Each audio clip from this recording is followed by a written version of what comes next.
example I like is, here's a map of College Station from like Google Maps. And that's just the raw piece of information. And there's a system for doing annotation, and this is a ancient figure because this shows like all the restaurants in College Station, and the one that's highlighted is actually been closed for more than a year now. Which is a shame, because it was actually a great place. They had the best frozen margaritas. Okay, or you might have seen things like this. You know, this is Hamlet's famous "to be or not to be" speech. So if you had an English class where you had to do Shakespeare, you probably had either like old books or things like this where you know there are line numbers, and then each line number there's like notes that say what the different things mean. So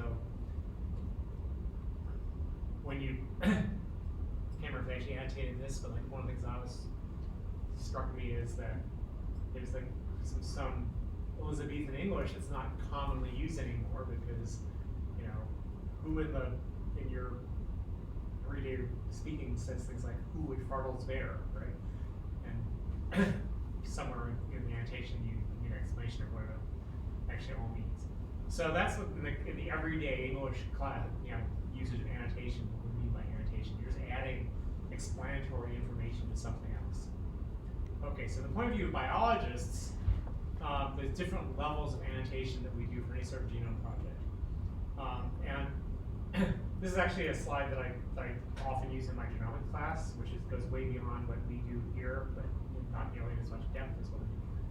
So there's different things for a genome, like the genome that we're studying, like where does it come from? What is it? So like if we had just the sequence of these phages that we just talked about, you know, the K24, the K2, you know, whatever, you'd like to know these are Klebsiella phage and they came from the sewage treatment plant in Taiwan. That sort of metadata about the phage genome itself and about the sample, and that's an example of annotation. That's not the kind of annotation you're going to be doing in this class. Another thing that you actually saw in this paper was they sequenced the genome and they figured out where all these genes were, including these two genes that look like they're due to tail fibers polymerases. Those are features in the sequence. And so in order to even do that sort of blast figure that you guys spent some time talking about, somebody had to say, okay, this is where the genes actually are. This is where it's on this strand versus this strand. It starts here and it ends here. And there's both combinations of manual ways of doing that and computerized ways of doing that. And if you're interested in that kind of annotation, the 464 class spends a fair amount of time doing that kind of annotation. All right, but again, we're not going to do that here. So then, once you know what the genes are, you'd like to know something about the products. So what do we know about the products in terms of like, for example, it's a protein. What kind of function does it have? And what's its function in the context of both being by itself, like being a capsule depolymerase? That's something that the purified protein by itself could do, right? Versus being involved in this process of allowing the phage to infect the cell and go all the way through its life cycle, which is a process level. Cacao is involved in what just popped up in a little bit of rectangle, which is we're not going to do where are the features, but we're going to look at like what do we know about the proteins and the processes that they're involved in, and that includes where do they work as well as what do they do. Okay. All right, so we're going to do this all in the context of a project called the Gene Ontology. Okay, and you'll hear us just talk about it as Go. Yeah. All right, so Gene Ontology has three what are called aspects, which are sub-ontologies. There's the molecular function, biological process, and cellular component. Okay, and what makes Go different from what you've done just so far by reading the paper is that we talked about what we think the proteins do, just using regular English sentences and talking to each other, right? Well, that's great for talking to each other, but computers are really too dumb to understand the conversation we just had. So what we want to have is a controlled vocabulary where each term in the vocabulary has an ID number, because computers are really good at looking up numbers even though we can't memorize them all. Okay, and then it has a name and a definition that humans can read, so we can actually tell what is associated with the number. And then we have relationships. So for example, this is a Go term. I haven't checked to see if this is still correct. They're always changing the ontology. So this is the ID number, Go 0005886, and that should be associated with this term name, which is plasma membrane. Okay, so the plasma membrane is the membrane that is, defines for everything inside the plasma membrane is on the inside of the cell. Everything on the outside is the outside of the cell, unless you're E. coli or gram-negative, in which case it's a paraplasm. Okay, so the relationships are that this is a Go term, but this is also a Go term. It's plasma membrane is a kind of a membrane.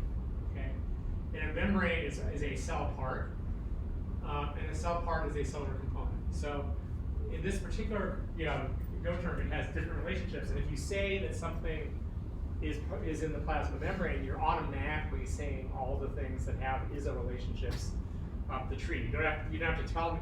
If I tell you something is in a plasma membrane, I don't have to also tell you it's in a membrane, because you already get that for free. Okay, you don't have to tell you that it's part of the cell.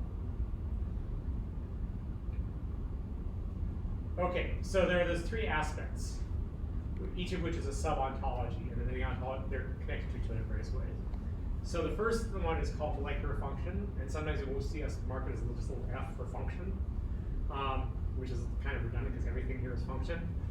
And so molecular function is what a protein or a gene product can do by itself. So we purify, you histag and purify this particular proteins out of these phage genomes, and the pure protein, when you mix it with this capsular polysaccharide, causes that big blue blob that's at the top of the gel to turn into like nothing, right? So that's essentially capsule depolymerase activity, which is not a Go term yet. That's a molecular function. It's something that it's an enzyme activity that can do by itself. So like hexokinase is one that you might learn about in glycolysis, is a molecular function. There's a more general term, which is kinase activity, which is the ability to transfer a phosphate from ATP, or some other nucleotide. That's an example of a Go term. So these are like activities that proteins do by themselves. Okay, but the function of a protein is not just what it does by itself, but what it does in collaboration with other proteins or other molecules, and that's like what we call process annotations. And sometimes you'll see a little P for process next to a Go annotation. And so like cell division is a biological process. This is lifted from pictures of cell division in eukaryotes. This is mitosis. And cell division in eukaryotes is going to have different subcomponents, including mitosis, cytokinesis, and so on. So there's going to be Go term for cell division. There's going to be more specific terms for different parts. There's going to be more general terms that are biological processes. There's going to be other things like transcription, DNA dependent, right? So there's different kinds of transcription for different RNA polymerases. There's different processes that you would recognize is going on. So in the paper we just read, like one of the functions we said, we had a molecular function which was the ability to chew up this capsular polysaccharide, but there was another process level function, which is that the pre-absorption experiments basically showed that these tail fiber proteins that are also capsular depolymerases are part of the process of attaching the virus to the host cell in order for it to infect, right? Because you can tell that they physically stuck to each other, right? And then the third aspect is what's called the cellular component. And this is one that actually bugs me because since we like to work with viruses, they're not actually cells. So I keep saying that they should just call this component. We'll just think of it as component. So the component term is essentially where the function happens. And so, for example, if there's something that happens in a mitochondrion, it functions in a mitochondrion, then you would say, mitochondrion is its cellular component. There are subcomponents for the mitochondrion, like there's the outer membrane, the inner membrane, the cristae, et cetera, and so forth. This peptidoglycan-based cell wall, that's one that's very relevant to bacteria. It's not just like membrane-bound organelles, though things like ribosomes would count as cellular components. There's some big complexes that get their own component terms. Okay, one of our favorite terms in this class that could be used, I think could be used from here, would be Virion. Actually, do they show us part of the Virion here? I guess so, yeah. They said, right, so they're saying that both polymerases are present in the viral particles, right? So that means that you'll get component annotation to the term Virion out of this paper. Okay, so putting this all together, you have a Go annotation is not just a Go associated Go term. What you want to do is you want to make a database entry in a specific format, which is going to be controlled by this website that we're giving you. Okay, so we're associating a Go term with a gene product based on a particular evidence from a particular source, which in this case is a peer-reviewed paper. Okay, so that specific format means that we can then process thousands of these and compute on them, and so on. And then having the stuff about the evidence in the paper means that you can actually trace the chain of evidence if you're worried about that, or if you want to say, what kinds of inferences can be made from certain kinds of evidence, or what kinds of inferences were being made from particular kinds of evidence, before this year, which is all publications published before this date. There's all sorts of computational analyses that can be done doing this. Okay, so to make a Go annotation, there's essentially 4 pieces of the puzzle we have to put together. And since we're working only with proteins in this class, even though RNAs often do interesting things, you need a protein, you need associated with a Go term, and there has to be evidence that's the basis of that association that comes from a reference. Okay, so these 4 things are what you're going to need to do. And so what we're going to have you do for next week is, like, one of your 2 homework tasks is going to be to take the paper you just read and think about all the things you just did in terms of saying something about function, and instead of just saying it in English, turn it into Go annotation. Which means you're going to need to know what is the protein, which means we're going to want uniprotect sessions for each protein. So, but each of these things has its own equivalent. So,